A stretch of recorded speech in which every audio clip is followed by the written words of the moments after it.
का JNP education centre में स्वागत है। आइए आज हम लोग थेल्स प्रमेय के विषय में बढ़िया से समझते हैं और इसके एक स्टेप को बारीकी से समझते हैं। आप पूरे वीडियो में बने रहें। आज आपको थेल्स प्रमेय समझा जाएगा। ये बहुत ही इंपॉर्टेंट है। ये 10 क्लास का थेल्स प्रमेय बहुत ही इंपॉर्टेंट है। सबसे पहले थेल्स जो थे, ये एक महान वैज्ञानिक, गणितज्ञ और दार्शनिक थे। ये ग्रीस देश के थे, यूनानी। तो इन्होंने एक प्रमेय बनाया था। ये देखिए, इसी को हम लोग समझेंगे। लिखा है कि यदि किसी त्रिभुज में ए बी सी, एक त्रिभुज मान लीजिए, ये त्रिभुज ए बी सी है। यदि किसी त्रिभुज में एक भुजा के समांतर, बीसी भुजा के समांतर, बीसी भुजा के समांतर, समांतर मतलब क्या होता है इसको समझिए पहले। मान लीजिए दो रेखा है, दोनों रेखा का बीच की दूरी अगर बराबर रहे, 5 मीटर है, या ये भी 5 है, ये भी 5 सेंटीमीटर है, सेंटीमीटर है। अगर बीच की दूरी बराबर रहे तो उसे समांतर रेखा कहते हैं। मतलब बीच का अंतर जब बराबर रहे तो उसको समांतर रेखा कहते हैं। तो देखिए, डीई और बीसी समांतर रेखा है। डीई और बीसी समांतर रेखा है। इसका बीच का दूरी जो होगा सो हमेशा बराबर होगा, इसलिए इसे समांतर रेखा कहा गया है। तो बोला कि एक भुजा के समांतर एक रेखा खींची जाए। मान लीजिए बीसी के समांतर एक डी खींचा गया है, तो ये रेखा अन्य दो भुजाओं को, ये रेखा जो है अन्य दोनों भुजा को, ए बी और ए सी को समान अनुपात में विभाजित करती है। मतलब एक ही अनुपात में विभाजित करती है।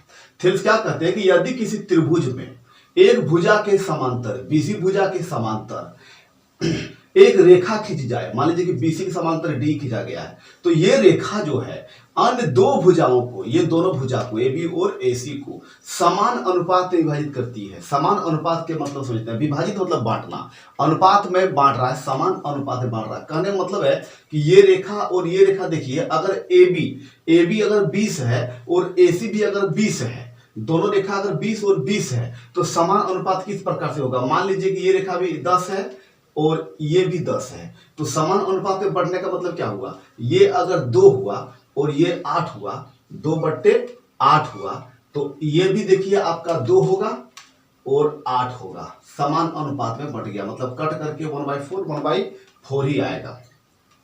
ठीक है। मान लीजिए 10-10 दोनों है, तो ये मान लीजिए 5 है, तो ये 5/5 हो गया, 5/5 हो गया, तो इधर वाला भी जो है सो 5/5 हो जाएगा। मतलब अनुपात जो है कटने के बाद दोनों ओर एक आ गया। अर्थात यही कह रहा है कि अगर इस प्रकार से अगर समांतर रेखा अगर त्रिभुज में एक भुजा का समांतर करके खींचा जाए तो दोनों भुजा को जो है सो बराबर अनुपात में बांट देता है। आज हम लोग यही सत्यापित करने जाएंगे और सीखेंगे। आप पूरे वीडियो में बने रहें और देखिए।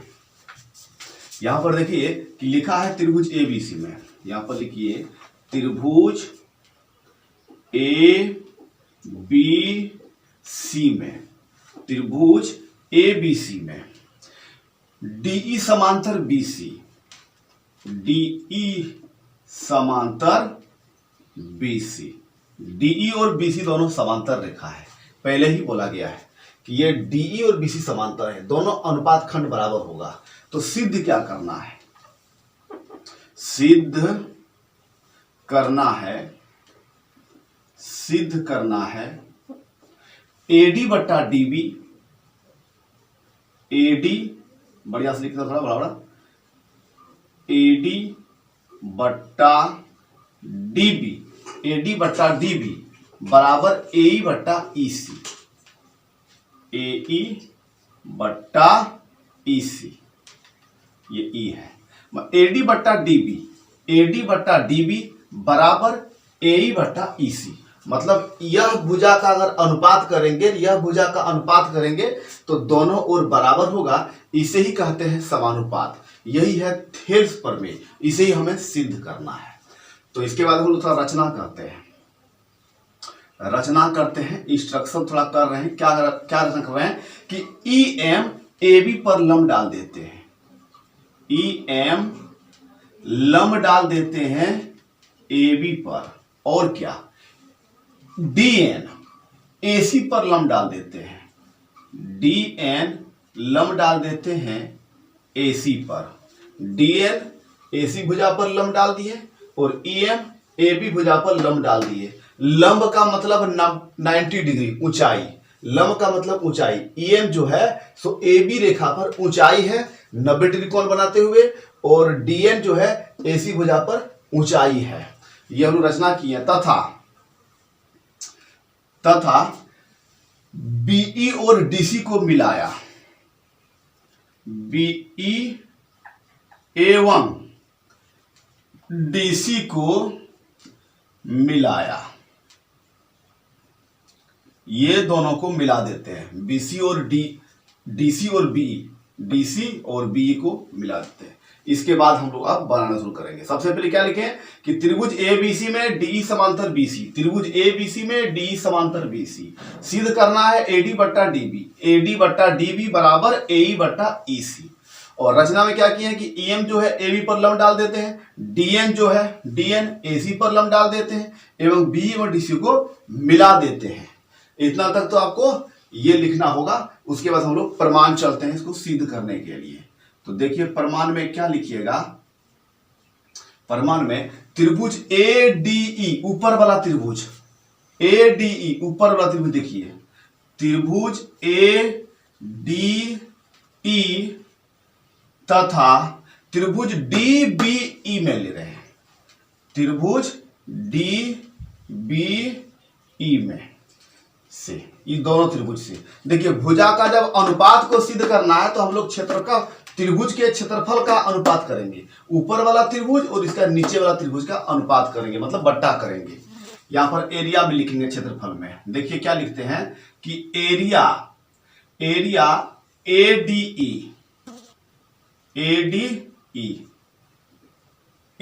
ADE ऊपर वाला जो त्रिभुज का एरिया, और नीचे में करते हैं एरिया DBE बट्टा में, एरिया DBE, ये दोनों त्रिभुज का अनुपात करते हैं।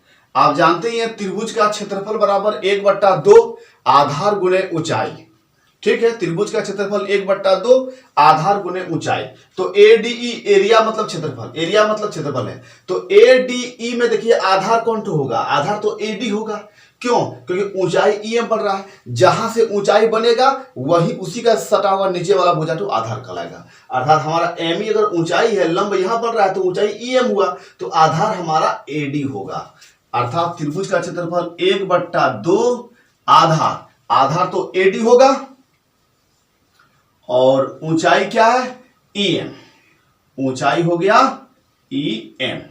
फिर बट्टा कर देते हैं त्रिभुज DBE में देखिए, इसमें भी लिखिए 1/2 आधार कितना होगा DB, आधार DB लिख दीजिए, और ऊंचाई क्या होगा EM, ऊंचाई को EM लिख दीजिए। लेकिन आप बोलिएगा सर ऊपर का त्रिभुज में भी EM ऊंचाई लिखे और नीचे वाला त्रिभुज में भी EM ऊंचाई क्यों लिख रहे हैं, इसका तो ये तो बाहर है। तो आप समझिए, पहले इस बात को आप लोग समझ लीजिए कि देखिए कि AB भुजा पर ऊंचाई EM एक ही जगह पर है।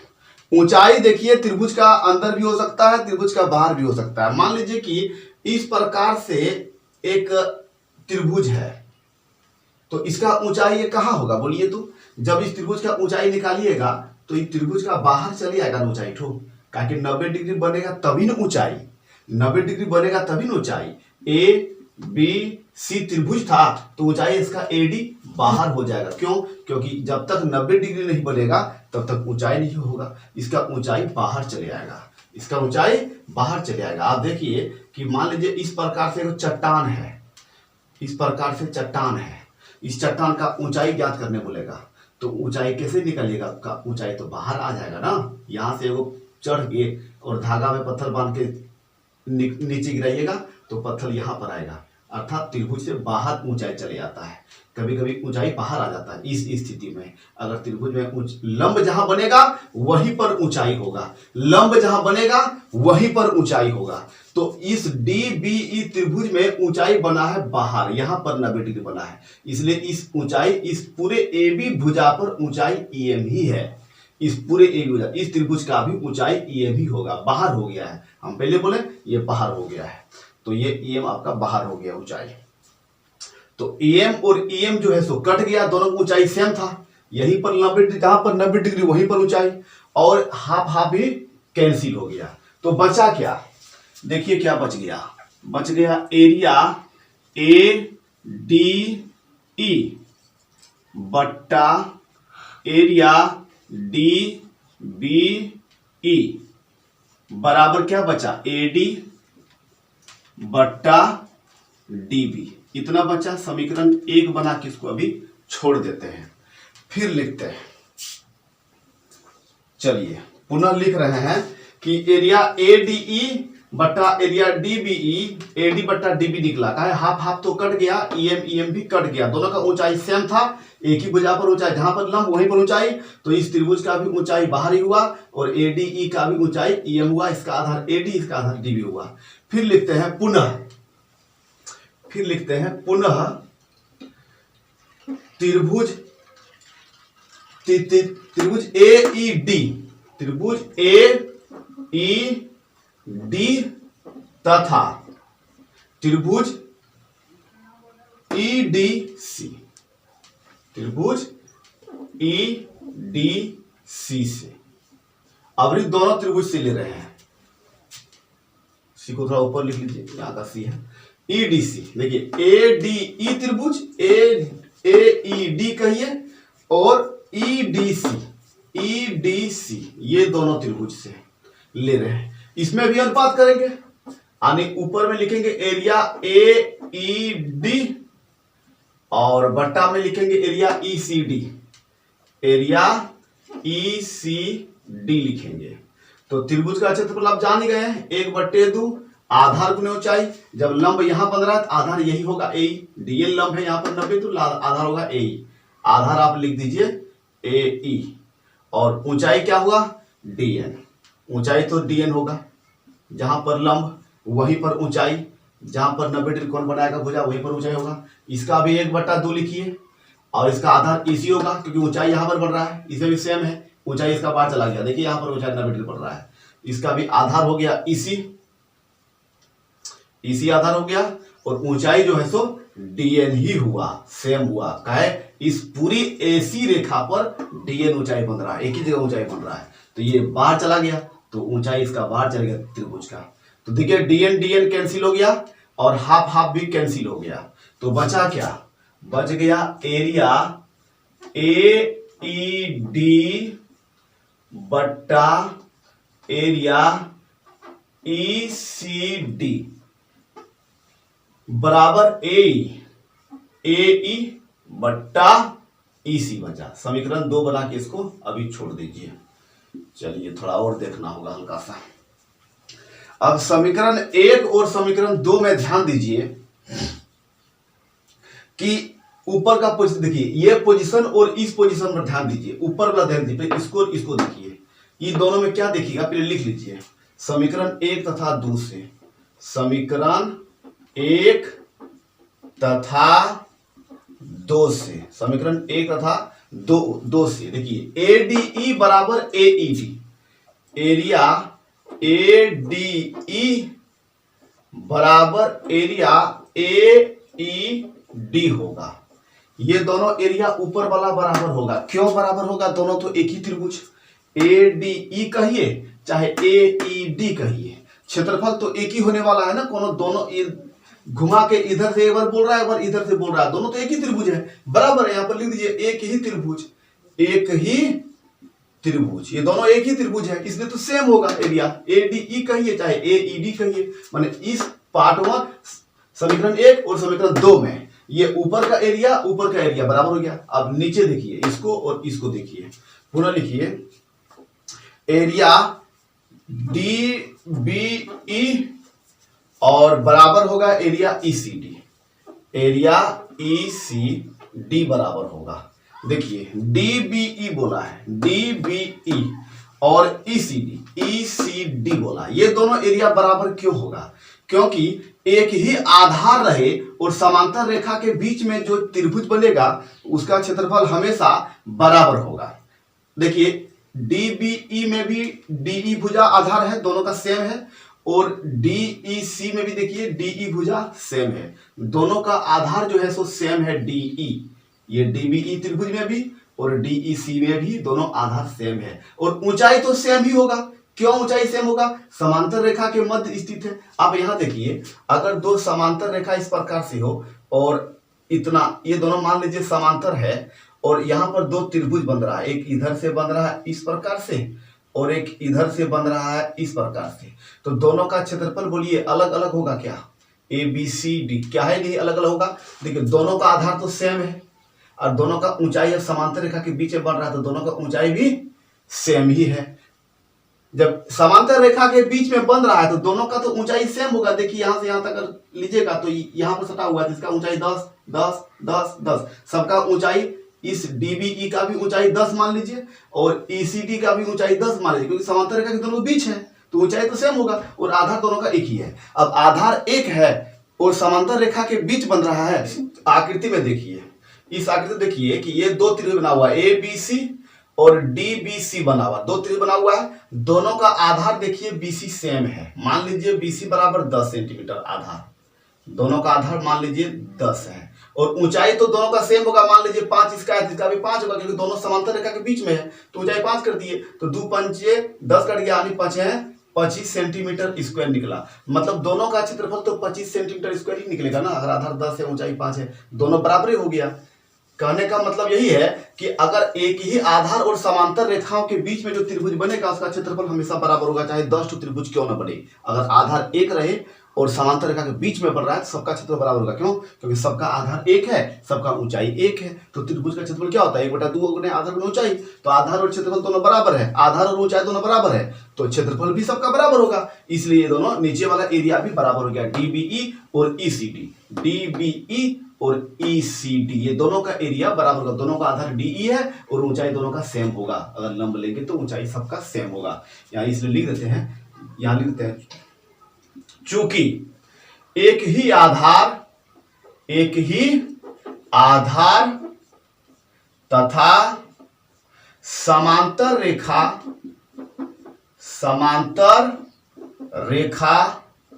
के मध्य स्थित त्रिभुज के क्षेत्रफल बराबर होते हैं,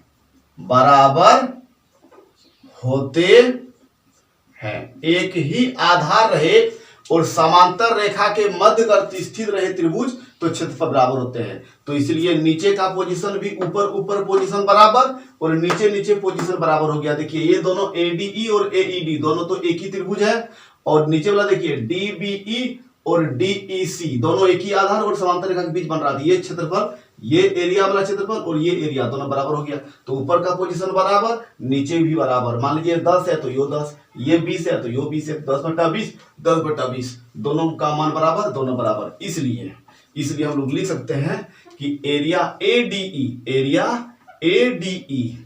बट्टा एरिया DBE बराबर हो गया एरिया AED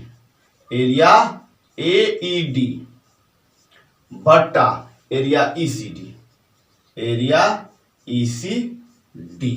मतलब ये भी 10 तो ये भी 10 दोनों के त्रिभुज, ये भी 20 तो ये भी 20 दोनों के त्रिभुज, तो ये भी 10/20 हो गया, ये भी 10/20 हो गया, दोनों तो सेम हो गया तो दोनों बराबर हो गया। ये दोनों बराबर लिख दिए। अब इसका भी मान था AD/DB, यहां लिख दीजिए आप AD/DB और इसका मान था AE/EC। यही हमें सिद्ध करना था। AD/DB बराबर AE/EC, AD/DB बराबर AE/EC। आई होप आपको समझ में आया होगा। अगर समझ में आ गया लाइक सब्सक्राइब कीजिए। धन्यवाद।